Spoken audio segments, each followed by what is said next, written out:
Pak Hasim udah doain ketua nggak, Pak Hasim? Selamat datang dan terima kasih Saudara Hasyim Asy'ari.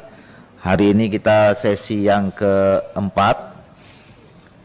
Saya tidak perlu menjelaskan, nanti lebih detail ya. Kami persilakan 10-15 menit. Kemudian nanti dilanjutkan dengan tanggapan dari 9 orang yang nanti mewakili fraksi-fraksi. Langsung kami persilakan Pak Hasyim. Saya izin ke belakang sebentar Pak Saan.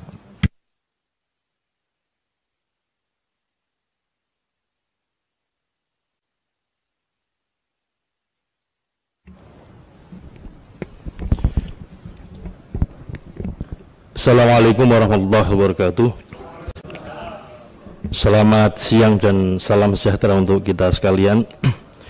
Yang saya hormati pimpinan Komisi 2 DPR RI, yang saya hormati Ibu Bapak saudara sekalian para anggota Komisi 2 DPR RI. Pertama-tama marilah kita menjadikan puji syukur kepada Allah SWT, Tuhan Yang Maha Kuasa, yang senantiasa melimpahkan rahmat kepada kita sekalian, terutama nikmat sehat walafiat. Biqauli alhamdulillahirabbil alamin.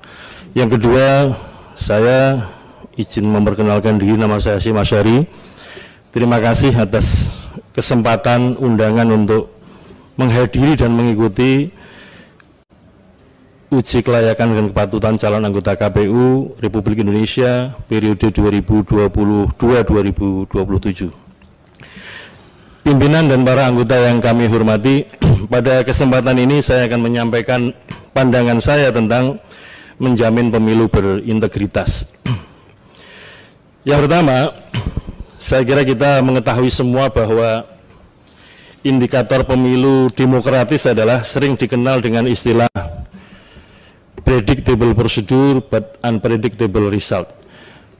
Aturan hukumnya harus jelas, tetapi hasilnya tidak dapat diprediksi. Itulah salah satu kategori pemilu berintegritas.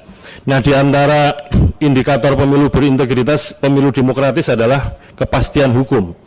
Kepastian hukum di sini setidak-tidaknya memiliki 4 makna. Yang pertama adalah tidak ada kekosongan hukum, kemudian yang kedua tidak multitafsir, kemudian yang ketiga tidak saling bertentangan, dan keempat adalah dapat dilaksanakan.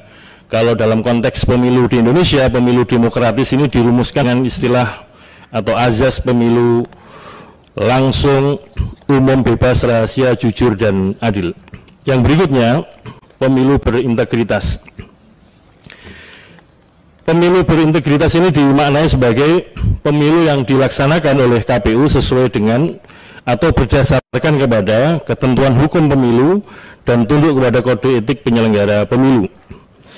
Sehingga kemudian KPU dalam menjalankan tugas-tugasnya dalam kepemiluan harus berdasarkan kepada dan sesuai dengan aturan yang telah ditentukan oleh undang-undang. Demikian juga dalam pandangan saya, pemilu pilkada adalah arena konflik yang dianggap sah untuk mencapai atau meraih kekuasaan atau mempertahankan kekuasaan yang dianggap sah. Nah, karena pemilu ini adalah konflik dan KPU sebagai penyelenggara pemilu atau manajer pemilu, maka kemudian KPU ini juga harus bisa menjaga, menunjukkan kepada publik tentang sikap dan tindakannya untuk tidak menjadi faktor atau penyebab konflik di dalam kepemiluan. Oleh karena itu, pemilu berintegritas ini dapat dimaknai satunya tindakan oleh KPU, oleh peserta pemilu, oleh pemilih, bahwa pemilu diselenggarakan sesuai dengan aturan yang telah ditentukan. Ibu bapak yang kami hormati, namun demikian tentu tidak semuanya bisa berjalan ideal. Pasti ada beberapa catatan-catatan permasalahan.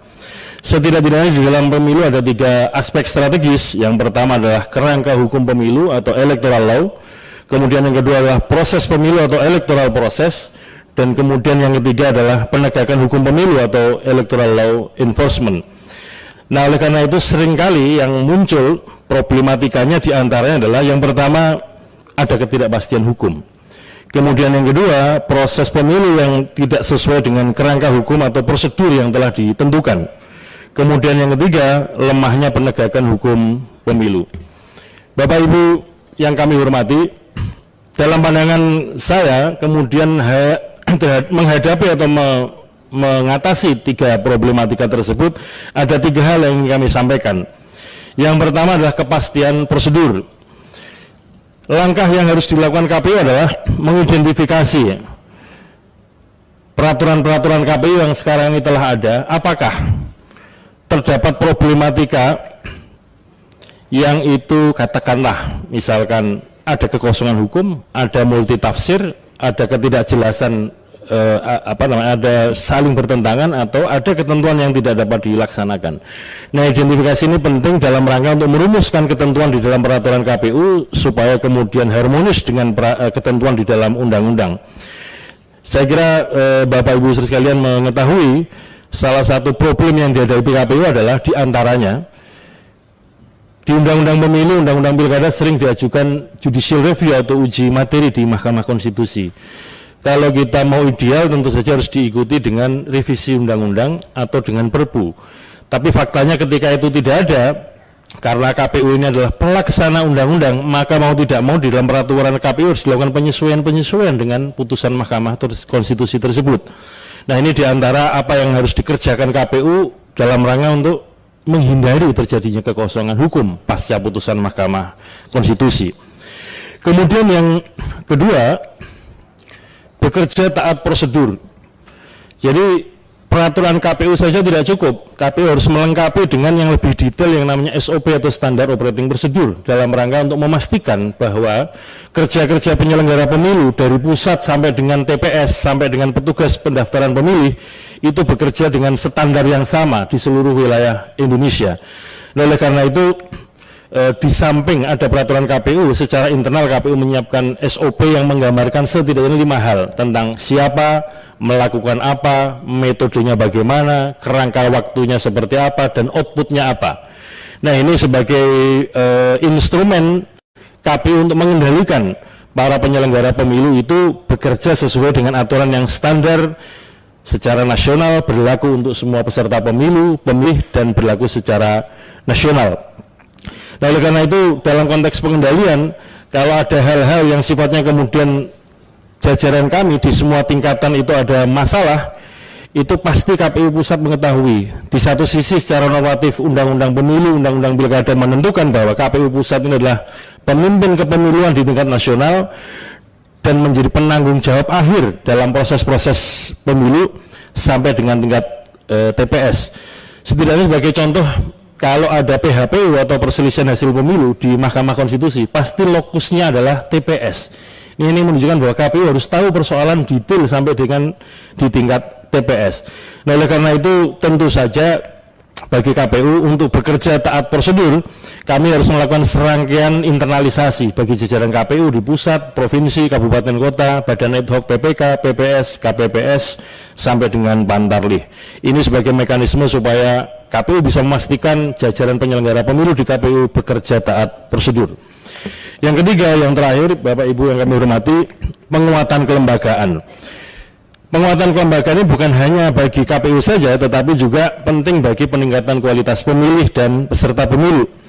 Kesamaan pemahaman terhadap kerangka hukum pemilu di antara penyelenggara pemilu, KPU dengan peserta pemilu, dengan pemilih, ini menjadi sesuatu yang penting untuk menjamin pemilu berintegritas. Kalau kita punya pemahaman sama antara penyelenggara, peserta pemilu, dan kemudian pemilih, itu kemudian hal-hal yang kira-kira potensial menimbulkan problematika bisa kita bicarakan untuk mencari titik temu, titik paham yang sama, dan kemudian kalau ada yang tidak puas, diselesaikan dengan mekanisme yang ditentukan oleh undang-undang, misalkan ke Bawaslu, ke DKPP, ke PT-UN, dan Mahkamah Agung atau Mahkamah Konstitusi. Demikian terakhir kesimpulan dan rekomendasi yang dapat saya sampaikan pada kesempatan yang berbahagia ini, bahwa dalam rangka untuk menjamin pemilu berintegritas, maka KPU harus melakukan setidak-tidaknya 3 hal. Yang pertama, KPU menyediakan peraturan KPU dan SOP untuk semua kegiatan proses pemilu sebagai bentuk jaminan terjadi kepastian kerangka hukum pemilu.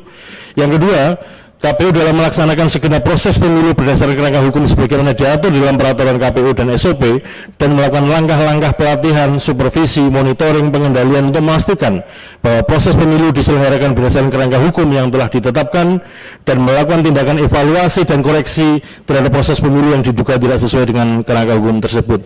Sebagai tambahan, pimpinan izin untuk topik kedua ini, pada periode kami KPU 2017-2022 untuk kegiatan pemungutan penghitungan suara sampai dengan rekapitulasi tingkat nasional, kami mengambil kebijakan dan kami arahkan kepada teman-teman KPU provinsi, kabupaten, kota, kalau ada keberatan terhadap hasil, maka apabila para pihak menghendaki sampai dibuka kotak suara, kita minta buka kotak suara. Walaupun sebenarnya di dalam undang-undang ditentukan kalau ada yang tidak tepat itu diperiksa satu tingkat di bawahnya, tapi kalau sampai kemudian tidak puas terhadap hasil pemilu di TPS, maka kotak suara kita buka. Di beberapa provinsi mengalami situasi itu, buka kotak di tingkat rekapitulasi KPU provinsi. Ini dalam rangka sebagai bentuk tanggung jawab, tidak boleh KPU menghindar, lalu kalau ada orang komplain menyatakan kalau Anda tidak puas gugat ke MK, itu nggak boleh, karena ini adalah tanggung jawab KPU, maka KPU harus bertanggung jawab mempertanggungjawabkan apa yang telah dikerjakan, terutama penghitungan hasil suara di TPS.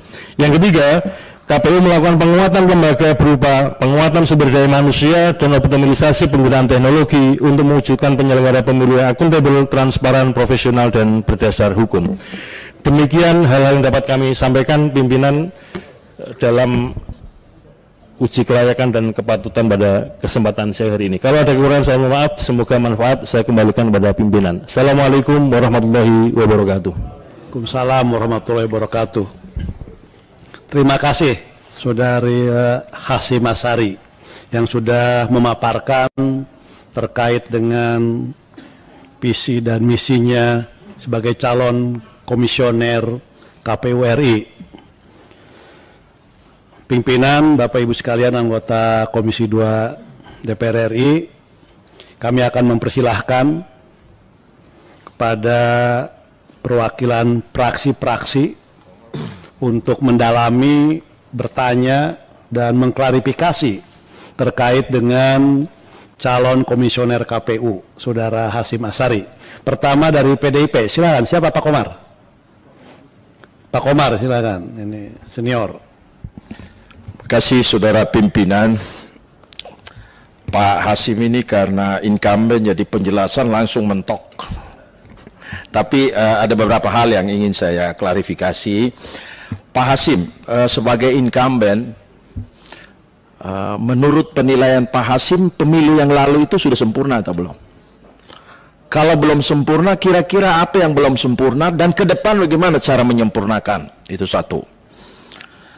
Yang kedua, tadi sudah menjelaskan, tapi dari itu aspek teorinya. Memang kalau saya perhatikan aturan KPU maupun Bawaslu itu dalam ruangan ini dan batas tingkat provinsi itu bisa dilaksanakan baik karena memang sumber daya manusianya juga bagus. Tapi kalau sudah turun di kelas bagian ad hoc-nya, itu yang menafsirkan aturan suka-suka di bawah. Padahal pemilu itu pelaksanaannya di ad hoc-nya. Di atas itu ya komandonya, tapi implementasinya di sana, di TPS terutama. Dan itu yang banyak masalah. Masalahnya itu termasuk menafsirkan aturan suka-suka. Tapi dari segi luas wilayah, wah, Sabang Merauke itu begitu luas. Nah, bagaimana cara Pak Hasyim bisa melakukan sosialisasi agar aturan yang dari pusat itu satu pusat sampai ke TPS-TPS itu harus dilaksanakan satu nafas, satu langkah. Itu yang kedua. Yang ketiga, KPU dengan Bawaslu kemudian Dukcapil. Itu sering kalau penetapan DPT itu masing-masing ngotot dengan datanya masing-masing. Padahal menurut saya, menurut undang-undang, Bawaslu ini kan tugas pengawasan. Mestinya data itu semua dikumpulkan, duduk bersama-sama, memutuskan data yang valid. Serasa silakan ini Bawaslu ini data dan silakan melakukan pengawasan terhadap KPU. Itu idealnya, tapi saya lihat selama 5 tahun 10 tahun saya ikut pemilu, selalu masing-masing kayak ada ego masing-masing, ego sektoralnya, ego ya. Nah itu bagaimana kalau saya mendoakan Mas Hasim harus bisa terpilih kembali sebagai incumbent, dan bagaimana cara mengatasi perselisihan pendapat antar lembaga seperti itu. Makasih Ketua. Terima kasih Pak Komar. Berikutnya dari Golkar, siapa yang mewakili? Pak John Kennedy. Silakan Pak John. Terima kasih pimpinan.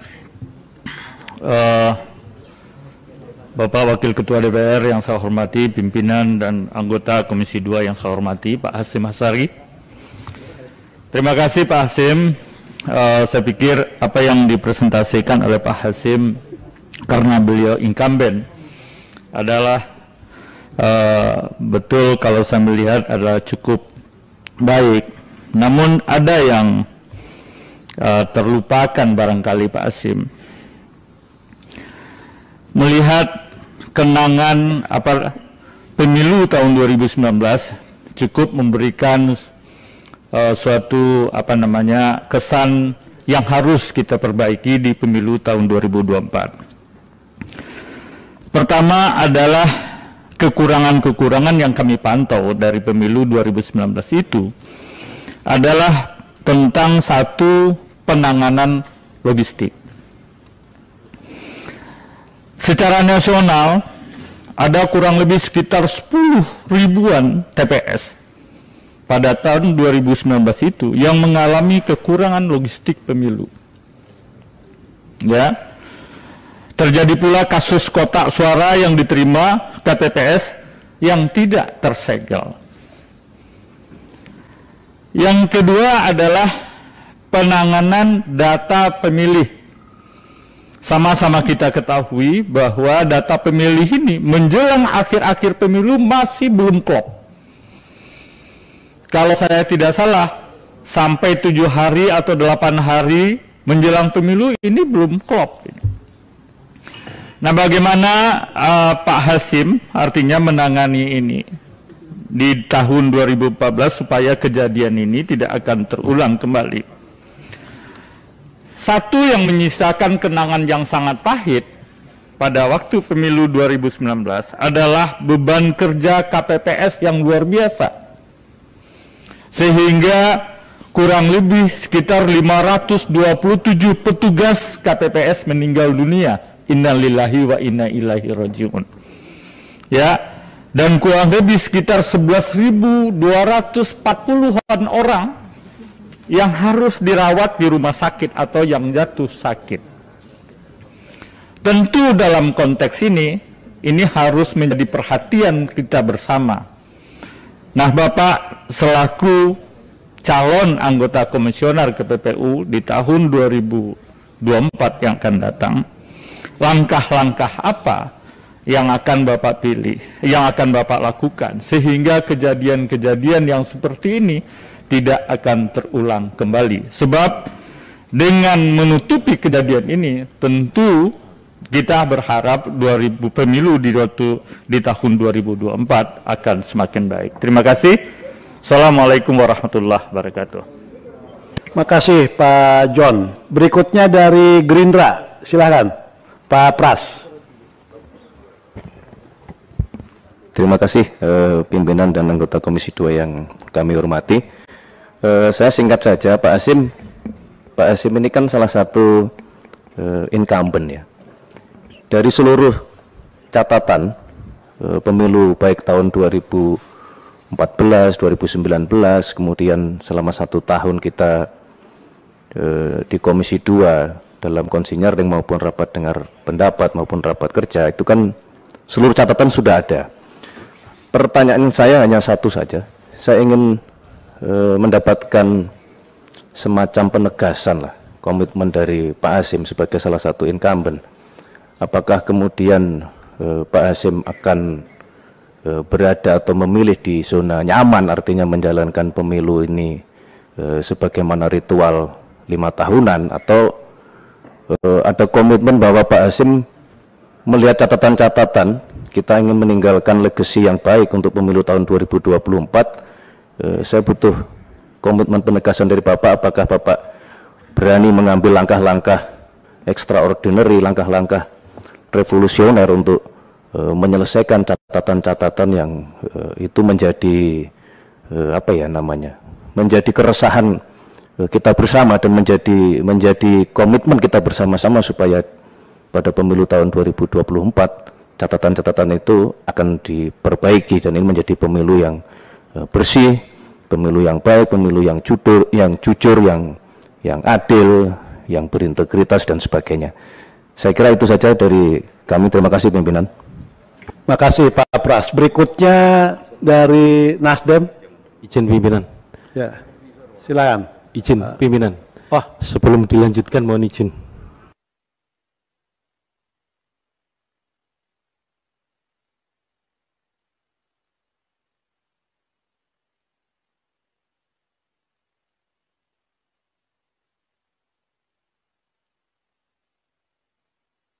dari Nasdem.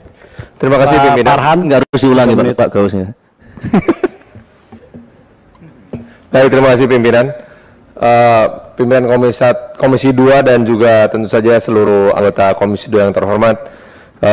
Bapak Hasim, yang ingin saya tanyakan adalah Anda sering menekankan secara filosofis bahwa seorang komisioner KPU adalah bukan seorang manajer tapi seorang pemimpin yang mampu melakukan terobosan. Tapi pada saat bersamaan kita juga mengharapkan KPU menjadi seorang regulator yang adil untuk kita semuanya. Nah, tentu saja yang jadi pertanyaan adalah bagaimana seorang, ini pertanyaan filosofi juga jadinya, bagaimana seorang manajer membedakan definisi keadilan dengan seorang pemimpin dalam mendefinisikan keadilan.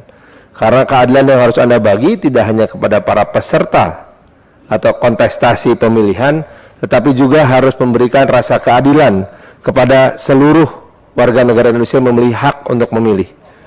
Terima kasih. Terima kasih pimpinan. Terima kasih Pak Farhan. Berikutnya dari PKB. Oh, Pak Toha, silakan. Ya, terima kasih pimpinan. Assalamualaikum warahmatullahi wabarakatuh. Langsung aja Pak Hasim yang saya hormati. Karena pengalaman ini saya lihat prestasi luar biasa, pengalaman luar biasa, pendidikan juga luar biasa, lainnya luar biasa lah. Jadi menurut saya pertanyaan saya sederhana aja. Kalau kemarin pernah jadi KPU ada beberapa masalah ya, ada beberapa masalah yang menurut saya salah satunya adalah di data pemilih, pasti ada masalah. Kemudian ada penanganan logistik. Yang ketiga ada input C1 ke KPU oleh TPS dan mengaksesnya ke masyarakat, mengaksesnya ke KPU juga kesulitan, sampai seminggu kita terang benderang ininya perolehan suaranya. Kemudian juga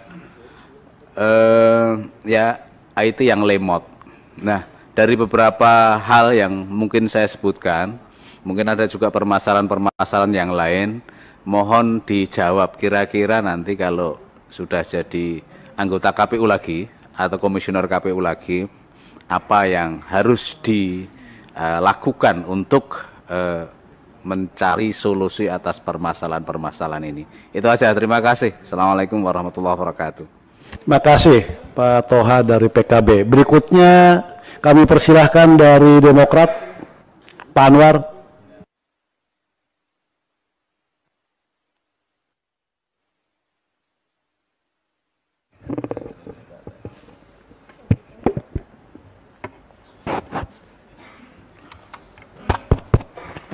Terima kasih pimpinan yang saya hormati, pimpinan dan semua teman-teman Komisi 2. Saya hormati Pak Hasim. Pertama, saya sangat terkesan Pak Hasim dengan pemaparannya, tentu karena mempunyai pengalaman yang sudah mumpuni sehingga persoalan menjadi lebih fokus. Hanya satu Pak Hasim, coba diberi keyakinan kepada kami bahwa penyelenggaraan pemilu 2024 tidak akan terjadi lagi peristiwa tahun 2019 dengan jatuhnya korban penyelenggara pemilu. Karena ini hampir sama, tidak ada yang berubah sistemnya, tetap 5 kotak suara, bahkan ini ditambah lagi kita masih dalam bayang-bayang pandemi. Kalau dulu belum ada pandemi, tapi ini dalam bayang-bayang pandemi. Kira-kira apa yang harus dilakukan? Kira-kira apa, sudah ada titik terang enggak? Kenapa saat itu banyak penyelenggara yang korban? Ini selama ini kan kita selalu bicara soal banyaknya yang korban, tapi kita belum pernah mendengar dari KPU kenapa banyak yang korban. Nah, mungkin pada kesempatan yang bagus ini, yang baik ini, Pak Hasim bisa menceritakan kepada kita, dan kita semua yakin bahwa kualitas pemilu kita akan lebih baik dan keselamatan penyelenggara terutama akan terjamin pada 2024. Terima kasih, Pak. Terima kasih Pak Anwar Hafidz. Berikutnya kami persilahkan dari PKS, Pak Teddy. Terima kasih pimpinan. Yang saya hormati pimpinan anggota, Pak Hasim. Kita tahu bahwa pemilu kita adalah pemilu yang sering saya katakan juga rumit. Ya.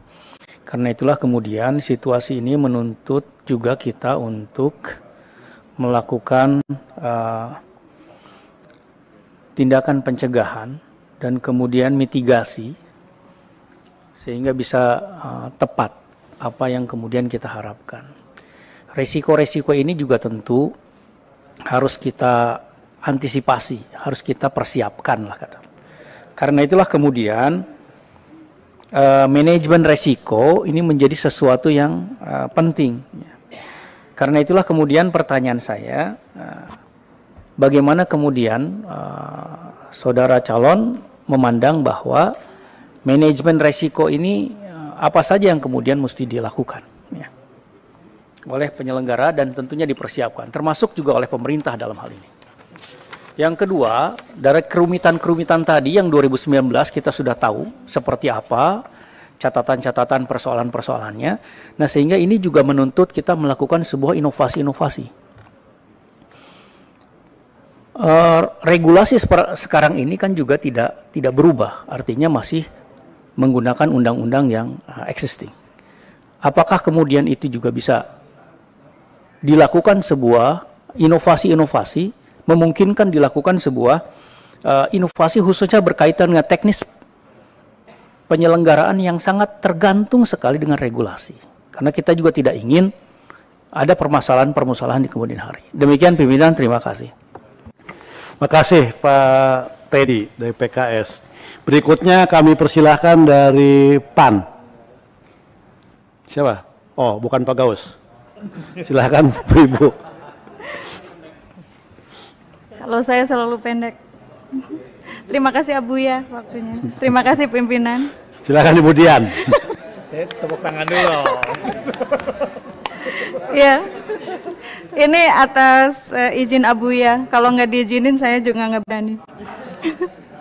Di monopoli lah. Terima kasih pimpinan. Selamat datang Pak Hasim Asyari. Saya baca dari biografi Bapak, Pondok Pesantren Al-Hidayah di Purwokerto ya Pak.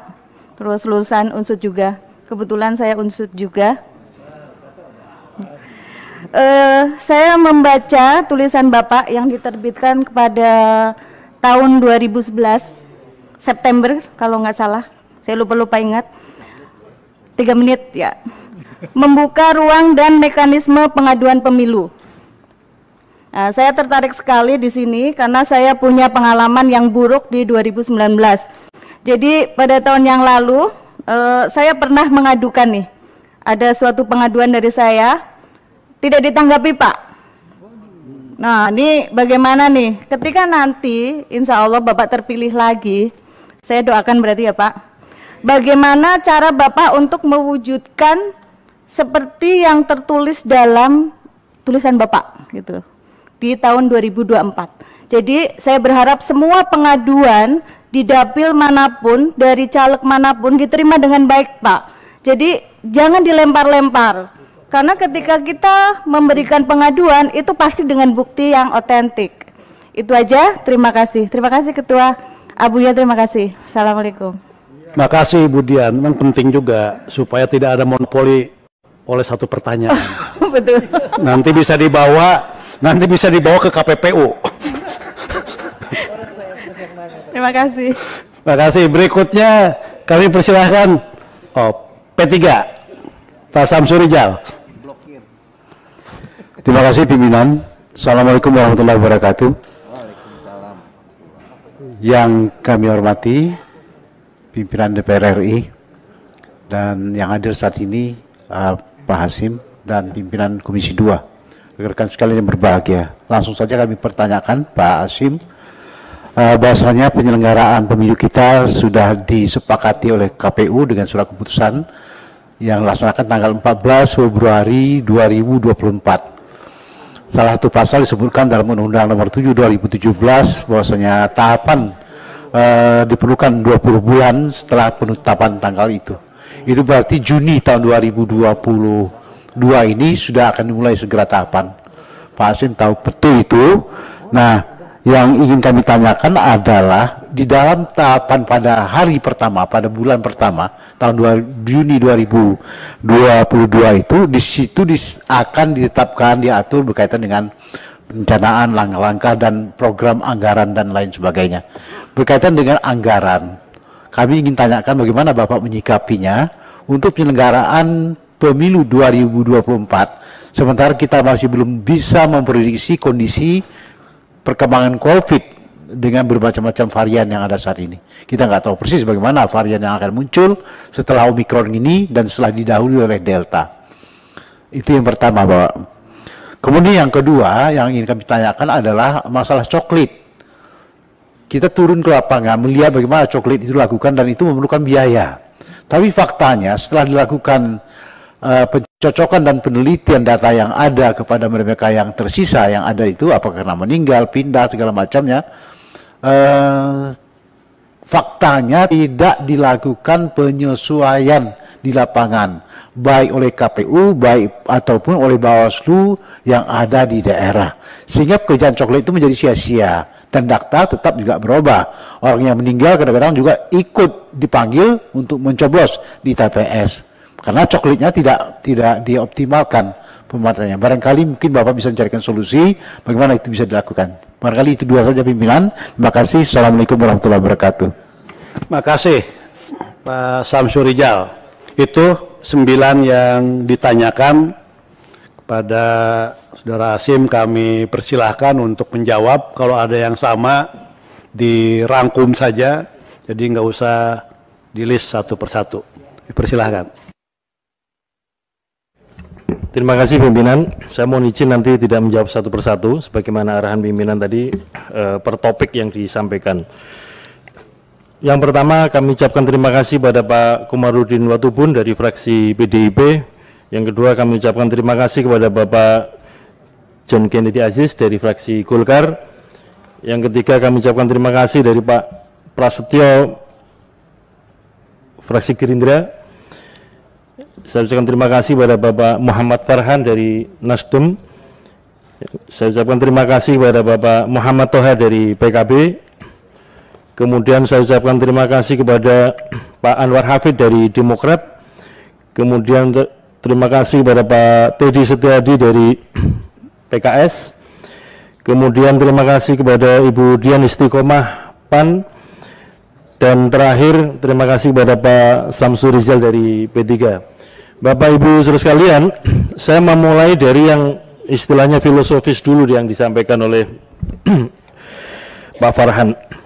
Yang pertama, KPU ini tugasnya menurut undang-undang adalah melayani dua pihak. Yang pertama adalah melayani pemilih, yang kedua adalah melayani peserta pemilu. Oleh karena itu, karena kami ini lembaga layanan, maka kemudian yang harus kami kerjakan atau harus kami pikirkan sejak awal adalah, karena juga ada kewajiban memperlakukan secara setara, KPU memperlakukan setara kepada semua peserta pemilu, maka ini pertama yang harus kami jaga. Oleh karena itu, Saya kira kalau kita pernah membaca buku atau gagasan yang ditulis oleh Profesor Pipa Norris yang memimpin sebuah proyek electoral integrity, nah diantaranya itu adalah menjaga imparsialitas. Nah seringkali salah dimaknai menjaga imparsialitas itu adalah menjaga jarak yang sama dengan semua peserta pemilu. Padahal tidak demikian. Mestinya imparsialitas adalah menjaga kedekatan yang sama dengan semua peserta pemilu. Nah oleh karena itu ketika KPU memiliki informasi apapun dalam perkembangan penyelenggaraan pemilu, kami harus menyampaikan semua informasi itu kepada semua peserta pemilu. Tidak boleh pilih-pilih, tidak boleh hanya 1-2, tetapi semua peserta pemilu harus mendapatkan informasi yang setara. Ini yang saya kira penting sebagai sebuah standing position yang perlu saya sampaikan di hadapan Bapak Ibu saudara sekalian. Yang kedua, pengalaman pemilu 2019, Bapak dan Ibu yang saya hormati tadi menyampaikan bahwa salah satu hal yang menjadi catatan penting dalam penyelenggaraan pemilu 2019 adalah beban kerja saudara-saudara kita terutama di KPPS yang begitu berat ya. Yang pertama tentu saja ini ada kaitannya dengan pengaturan di level undang-undang bahwa penghitungan suara harus selesai pada hari yang sama dengan pemungutan suara. Padahal sesungguhnya durasi pemungutan suara itu sama di semua tempat wilayah Indonesia Timur, Tengah, Barat itu sama. Durasinya adalah 6 jam, terhitung dari jam 7 pagi waktu setempat sampai dengan jam 13. Hanya saja yang kemudian bebannya bisa berbeda-beda itulah durasi untuk penghitungan suara. Dan Mahkamah Konstitusi telah memberikan, boleh dikatakan jalan keluar di 2019 kemarin, dan nanti akan kita gunakan sebagai dasar, walaupun kemarin sudah digunakan dasar untuk pemilu 2019, nanti akan kita siapkan kembali bagaimana mengatur jeda kerja di antara para petugas KPPS kita untuk menghitung pemilu presiden, pemilu DPR, DPD, DPRD provinsi, kabupaten, kota. Mengapa? Karena tidak mungkin misalkan 7 orang anggota KPPS itu dibagi-bagi menjadi kelompok-kelompok untuk menghitung, karena juga ada fungsi-fungsi dari masing-masing KPPS yang tidak bisa digantikan. Misalkan kalau 7 orang itu ada KPPS 1 atau ketua KPPS yang menyatakan sah dan tidak sahnya surat suara, kemudian KPPS 3, KPPS 4 yang mencatat tentang siapa memperoleh suara berapa.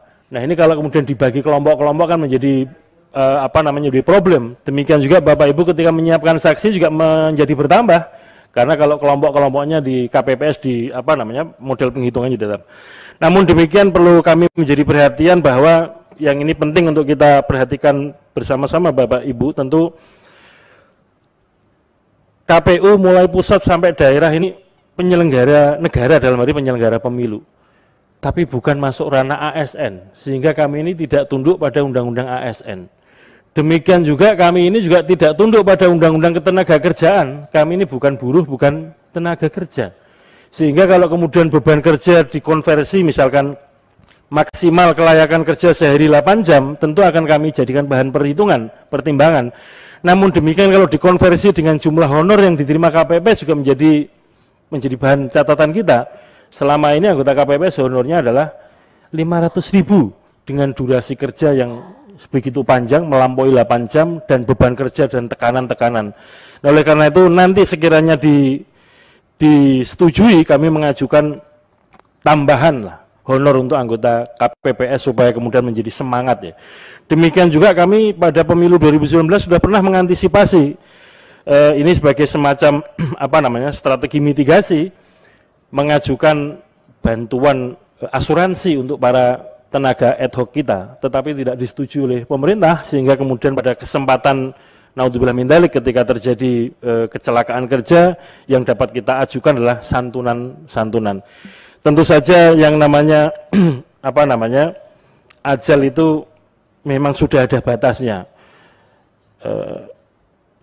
Mohon maaf Bapak Ibu, di Al-Quran itu disebutkan beberapa kali, kullu ummatin ajal fa idza jaa ajaluhu la yastakhiruna sa'atan wa la yastakdimun. Kalau sudah saatnya nggak bisa dimundurkan dan nggak bisa dimajukan. Namun demikian kita semua, saya kira bukan hanya KPU, Bapak Ibu di pemerintah, Bapak Ibu di DPR, juga penting untuk memberikan dukungan kepada kita semua, karena pekerjaan-pekerjaan pemilu ini bukan hanya pekerjaan KPU, tapi menjadi pekerjaan bersama, kolaborasi, kerjasama di antara kita sekalian. Termasuk di antaranya misalkan soal menyusun daftar pemilih. Saya kira kita semua memahami Bapak Ibu bahwa di Undang-Undang Partai Politik ditentukan bahwa salah satu kewajiban partai politik adalah memiliki dan memelihara daftar anggotanya. Oleh karena itu nanti pada saatnya kegiatan pemutakhiran daftar pemilih, kami akan menginformasikan dan akan mengundang Bapak Ibu dari partai politik untuk menyampaikan daftar anggotanya. Kalau misalkan yang digunakan untuk verifikasi partai kan baru sebagian ya, hanya istilahnya perwakilan-perwakilan saja, tapi nanti daftar anggota yang lengkap di semua daerah akan kami mohonkan supaya kemudian menjadi bahan sinkronisasi kami. Secara formal di undang-undang ditentukan bahwa pemutakhiran daftar pemilih itu dimulai dari dua sumber. Yang pertama adalah DPT pemilu terakhir yang dimiliki KPU, yang kedua adalah DP4 data penduduk potensial pemilih pemilu dari pemerintah. Sebagaimana amanat Undang-Undang Pemilu nomor 7 2017 diamanatkan ada kegiatan pemutakhiran daftar pemilih berkelanjutan. Nah, KPU sudah mengerjakan itu sehingga nanti hasil dari pemutakhiran daftar pemilih berkelanjutan akan kita gunakan sebagai bahan untuk menyusun daftar pemilih pada kegiatan pemilu-pemilu selanjutnya. Bapak Ibu saudara sekalian, untuk bagaimana KPU berinovasi mengambil strategi mitigasi untuk saudara-saudari kita badan ad hoc terutama KPPS supaya kemudian beban kerjanya bisa lebih lebih proporsional dan kemudian menghindari kecelakaan kerja dan naudzubillah min dzalik supaya tidak ada yang wafat. Sebagaimana kita ketahui Bapak Ibu saudara sekalian, beberapa tim melakukan studi, di antaranya adalah tim dari Universitas Gadjah Mada, kemudian dari Kementerian Kesehatan dan juga ID, dan menyampaikan hasilnya kepada KPU. Temuan-temuannya diantaranya kenapa para penyelenggara pemilu badan ad hoc itu kemudian ada yang kelelahan, ada yang wafat. Yang pertama tentu saja karena beban kerja yang berat. Walaupun kerjanya sesungguhnya hanya 1 hari, ternyata KPPS kita ini bekerja beberapa hari sebelumnya. Karena menurut Undang-Undang H-1 logistik alat perlengkapan pemungutan penghitungan suara di TPS harus sudah diterima di KPPS. Kemudian penghitungan mestinya selesai 1 hari, tapi faktanya juga tidak bisa selesai sehari. Nah, itu satu hal, beban kerja. Yang kedua, yang meninggal ini kebanyakan istilah medisnya, mohon maaf kalau saya kurang tepat, ya, komorbid, ada penyakit bawaan. Dan kalau kita baca laporan dari beberapa lembaga tadi, tingkatnya itu diantaranya komorbid yang menjadi penyebab kematian adalah yang pertama adalah hipertensi. Kemudian yang kedua adalah diabetes. Nah, paling utama ini. Dan kemudian berdasarkan pengalaman Pilkada 2020 yang dalam situasi COVID, kami meminta pandangan dari BNPB, Satgas COVID pada waktu itu dan Kementerian Kesehatan direkomendasikan agar yang bekerja menjadi badan penyelenggara ad hoc itu di bawah 50 tahun. Nah, berdasarkan itu kemudian ke depan, dan ini sudah kami sampaikan kepada teman-teman KPU Provinsi, Kabupaten Kota untuk segera mengidentifikasi dan melaporkan kepada kami. Yang pertama adalah kemungkinan nanti kami akan atur bahwa penyelenggara badan ad hoc ini maksimal 50 tahun usianya, yang kemudian harus sehat. Nah, problem sehat ini begini Pak, Bapak Ibu. Pada waktu rekrutmen anggota KPPS itu memang dipersyaratkan sehat dengan hasil pemeriksaan dokter. Tapi apa daya karena keterjangkauan fasilitas medis juga kadang-kadang jauh, biaya periksa dokter juga mahal, maka ke depan kami akan bekerja sama dengan pemerintah dan minta bantuan supaya, karena yang jadi petugas kan warga pemerintah daerah setempat, kami akan minta tolong supaya teman-teman kita, saudara kita yang menjadi penyelenggara badan ad hoc difasilitasi periksa kesehatan supaya kemudian dipastikan sebelum bertugas adalah sehat. Selain itu Bapak Ibu yang kami hormati, karena sudah ada program vaksin minimal 2 kali, kami akan mempersyaratkan menjadi penyelenggara itu minimal sudah vaksin 2 kali.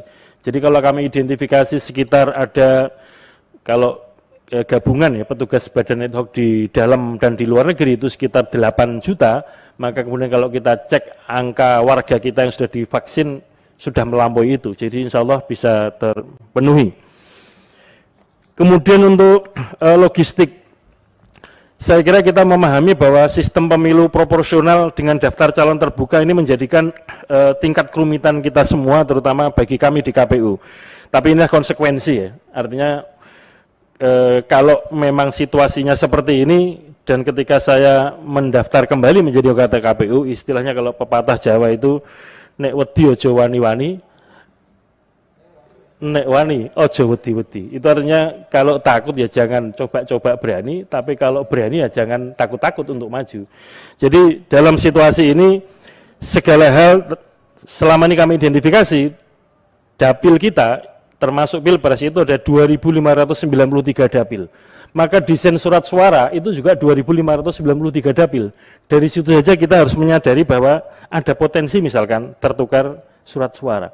Maka ke depan pengawasan dalam konteks mulai dari desain surat suara, cetak surat suara, packing sampai distribusi, faktor pengendalian dan pengawasan internal akan kami tingkatkan supaya kemudian tidak terjadi itu. Tentang kotak suara misalkan yang seringkali diramaikan, mengapa dulu aluminium 2019 bahasa awamnya disebut kotak kardus, itu diantaranya karena begini, kotak suara bahan aluminium itu statusnya adalah BMN, aset negara, dan kemudian harus dijaga. Sementara untuk penggudangannya, anggaran kami setiap tahun itu juga tidak selalu terpenuhi. Nah, kalau kemudian kami harus mengamankan, menjaga kotak suara yang statusnya aset negara atau bahan aset BMN itu menjadi sesuatu yang berat. Nah, oleh karena itu diantaranya kemudian bahannya diubah menjadi istilah umumnya itu berbahan kardus itu, dan statusnya adalah habis pakai, habis pakai ya bahasa anggarannya. Sehingga kemudian setelah selesai dan semua peristiwa kepemiluan selesai, itu kemudian dapat dimusnahkan atau dilelang begitu, karena biayanya untuk penggudangan saja satu yang berat. Bapak Ibu yang kami hormati, yang berikutnya tentang hasil suara. Pada pemilu 2014 sebetulnya sudah sejak awal ya, pemilu 2004, 2009, 2014, 2019, segala macam upaya KPU untuk menjaga kedaulatan suara pemilih itu sudah disiapkan. Nah, pada pemilu yang 2014 disiapkan yang namanya SITUNG, Sistem Informasi Penghitungan Suara. Modelnya adalah formulir C1 yang hasil salinan, itulah yang kemudian di-scan dan diunggah di Sistem Informasi Penghitungan Suara. Namun dalam pandangan kami ternyata problematik, karena C1 ini kan salinan ya, menyalin dari C plano. Nah, oleh karena itu pada Pilkada 2020 kemarin, inovasi diantara yang sudah kita coba kembangkan adalah memotret langsung C plano dan kemudian diunggah ke dalam Sirekap, sehingga nanti ini akan kita kembangkan dalam pemilu 2024 dalam rangka menjaga akuntabilitas dan transparansi hasil penghitungan suara di TPS. Namun demikian kita memahami informasi yang kami dapat masih ada sekitar 44% kabupaten kota yang belum terkoneksi dengan internet. Dan kalau daerah-daerah yang dari segi TPS, kedudukan TPS yang katakanlah blank spot, belum ada sinyal, menuju ada sinyal, itu durasinya paling cepat 5 jam dan paling lama 11 jam dalam pengalaman Pilkada 2020 kemarin. Sehingga kemudian kami menempuh strategi, kalau ada situasi seperti ini maka handphone penyelenggara itu Sirekap itu kira-kira begini gambarannya. Diunduh aplikasi Sirekap, di dalamnya ada fungsi foto, kemudian memfoto, kalau belum ada sinyal nanti kemudian digeser ke tempat yang ada sinyal. Memang masih ada problem di Indonesia antara 5 sampai sekitar 11 jam dari yang tidak ada sinyal sampai ada sinyal. Tetapi ini semua kita lakukan tentu saja sekali lagi bukan hanya kerja-kerja KPU, Bapak Ibu yang kami hormati, tentu kami butuh dukungan, butuh kerjasama, kolaborasi di antara penyelenggara pemilu, peserta pemilu, pemerintah, dan juga pemilih, dan bantuan dari organisasi kemasyarakatan, LSM, NGO, para aktivis pemilu, dan juga teman-teman media. Karena informasi, pemberitaan dari media juga penting bagi KPU untuk melakukan evaluasi-evaluasi dan tindakan-tindakan koreksi dalam waktu yang cepat.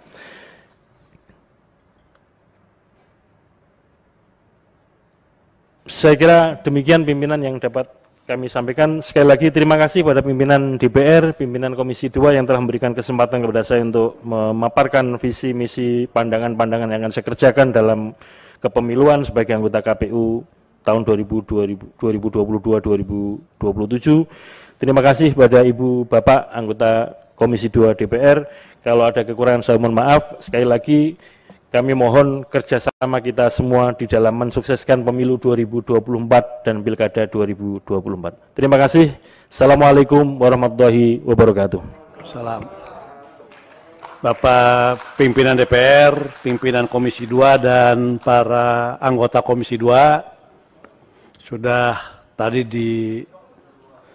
disampaikan pemaparan dan sekaligus juga respon balik dari apa yang Bapak Ibu sampaikan kepada Saudara Hasyim.